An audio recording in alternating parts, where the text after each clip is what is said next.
మత్తయి సువార్త 7వ అధ్యాయము 6వ వచనం.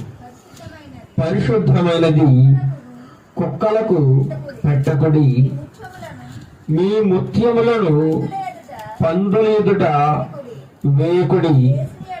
వేసిన ఎడల అవి ఒకవేళ వాటిని కాళ్ళతో త్రొక్కి మీ మీద పడి మిమ్మును చీల్చివేయును. ఈ మాటలు ఎవరు మాట్లాడుతున్నారండి?